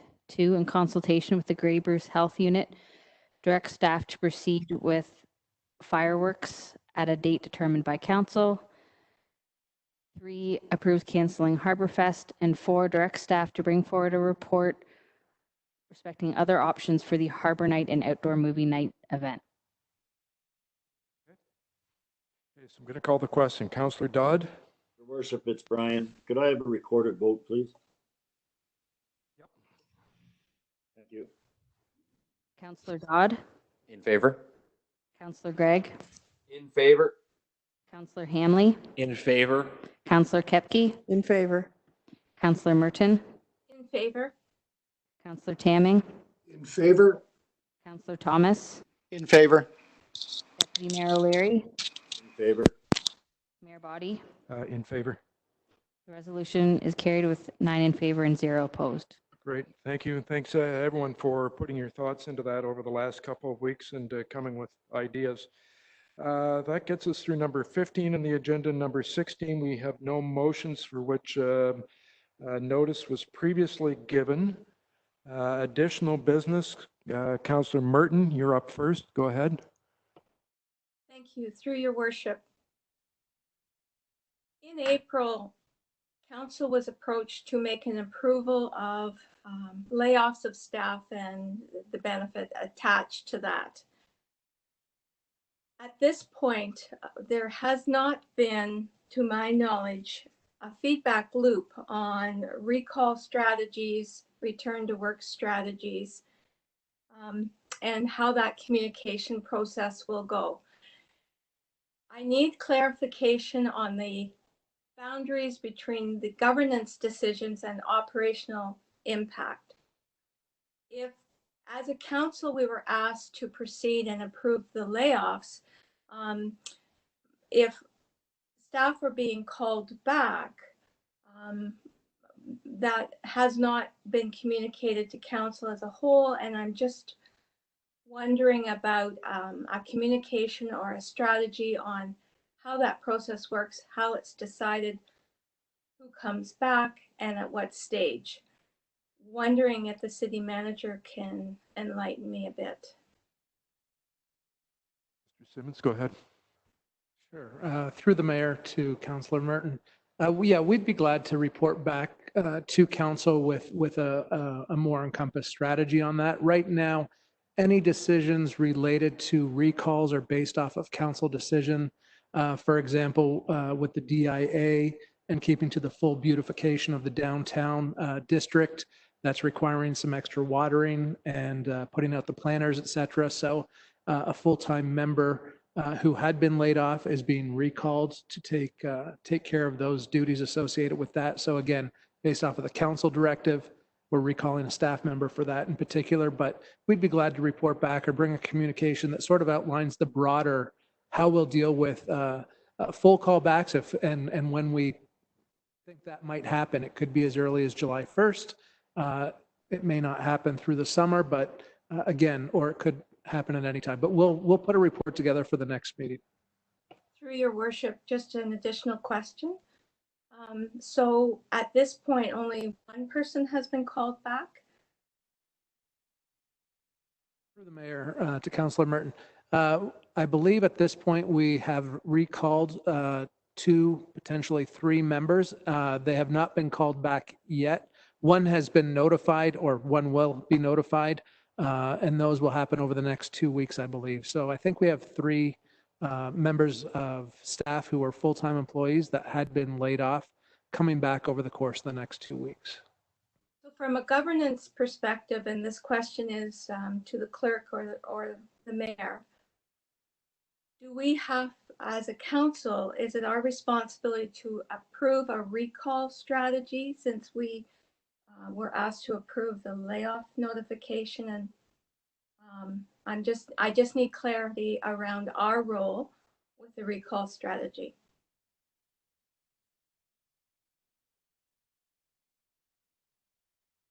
Through the mayor to Councillor Merton. From a governance and operations perspective, with council's decision-making, of course, council's decision-making is always primacy in everything. And that's why we've looked at the few recalls that we have based off of council decision only.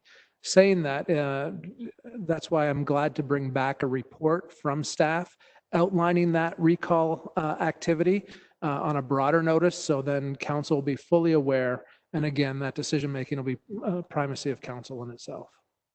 Thank you. Thank you. Councillor Dodd. I have two. The first one was a congratulatory message to our own Deputy Clerk, Jamie Eckensweiler.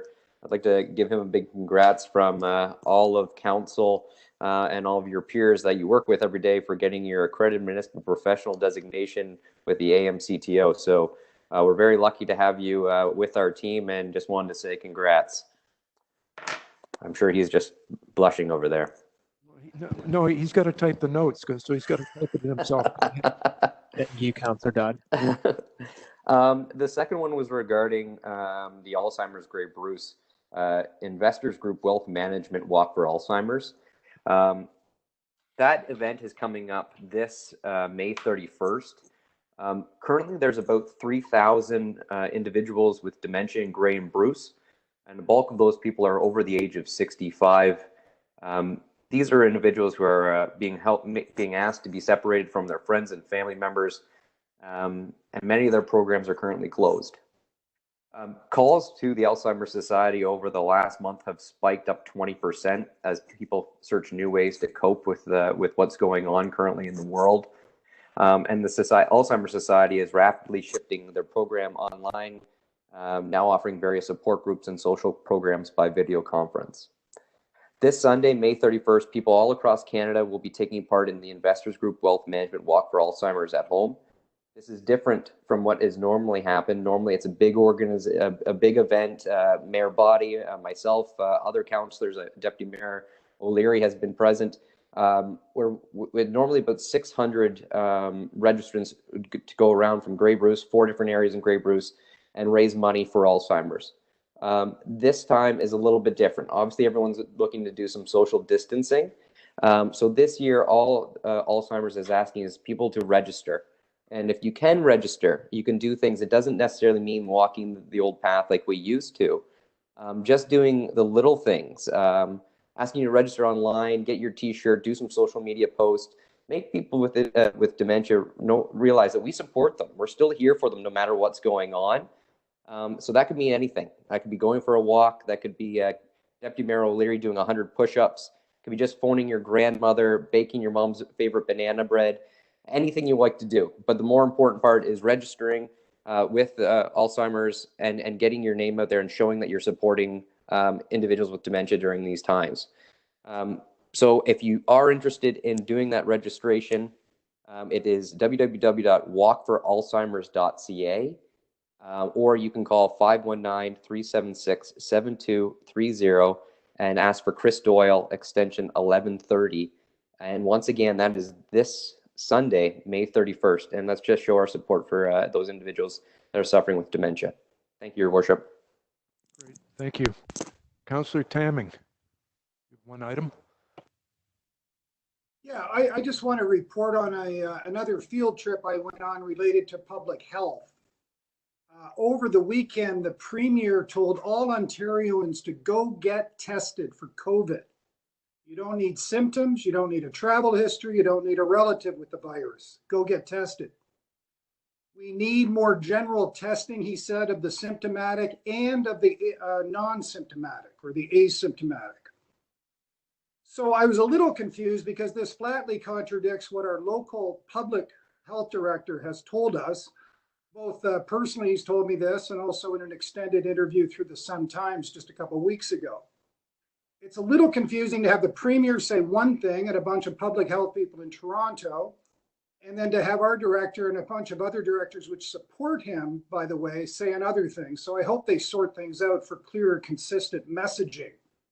if testing is the way to reopening our society, it's a shame to see confusion. And I would hope that that gets addressed. But in any event, I have a grandchild, a brand new grandchild, and I wanted to go get tested because my daughter would like to have me do that before I get to hold him. So I just thought it'd be of interest. I went down this morning. The center in Owen Sound is open from noon to 4. I arrived at 11:45. It was a great experience. I was out in about 40 minutes. It's an incredibly efficient machine. The security people that greet you at the parking lot there, it's all done in the parking lot basically with a couple of portables. Very friendly security, very friendly and capable nurses, and a very helpful physician. They give you a mask at the door. You wash your hands probably about 4 times, no less. And the procedure itself, I've had, it takes 10 seconds. Those won't be the best 10 seconds of your week. It's a little irritating, but it's over in no time, and it beats, or I compare it to going to the dentist. No, that's too harsh. It's not even going to the dentist, but in any event, it's over in 10 seconds.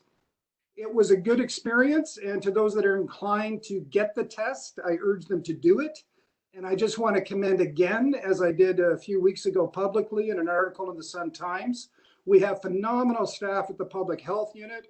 And I'm so glad we were able to send them a card as counselors, and just hats off to what they're doing down there. So that's my little field trip report. Thank you. So we're down to number 18 in the agenda, which is the motion that the Committee of the Whole rise and report. Moved by myself that the Committee of the Whole rise and report. So in favor or opposed, Councillor Dodd? In favor. Councillor Gregg? In favor. Councillor Hamley? In favor. Councillor Kepke? In favor. Councillor Merton? In favor. Deputy Mayor O'Leary? In favor. Councillor Tamming? In favor. Councillor Thomas? In favor. So that's carried. So we're back into the formal session. We need a motion to adopt proceedings. Moved by myself, seconded by Councillor Kepke, that the action taken in Committee of the Whole in considering public meetings, deputations and presentations, public question period, matters arising from correspondence, reports of city staff, consent agenda, committee minutes, matters postponed, motions for which notice was previously given, and additional business be confirmed by this council. Great. Thank you. Councillor Dodd? In favor. Councillor Gregg? In favor. Councillor Hamley? In favor. Councillor Kepke? In favor. Councillor Merton? In favor. Deputy Mayor O'Leary? In favor. Councillor Tamming? In favor. Councillor Thomas? In favor. So that's carried. Do we have any notices of motion to be given tonight to be discussed or decided at a future meeting? Hearing none. Bylaws, Ms. Bloomfield. Through your worship, the bylaws listed for approval on tonight's agenda include the confirmatory bylaw, a bylaw to establish the city's response to the COVID-19 pandemic, a policy respecting taxes, and a bylaw to execute an amendment to the grant agreement with the Minister of Employment and Social Development respecting the Harrison Park Community Center Accessibility Project. Great, thank you. Councillor Hamley. Moved by myself, seconded by Councillor Kepke, that bylaw numbers 2020-054, 2020-055, 2020-056, and 2020-057 be passed and enacted. Thank you. In favor, Councillor Dodd. In favor. Councillor Gregg. In favor. Councillor Hamley. In favor. Councillor Kepke. In favor. Councillor Merton. In favor. Deputy Mayor O'Leary. In favor. Councillor Tamming. In favor. Councillor Thomas. In favor. So that is carried. That passes our bylaws. We've completed all the business for tonight. It is 9:09 p.m. We're adjourned. Thanks, everybody. Good meeting. Good night, all. Night.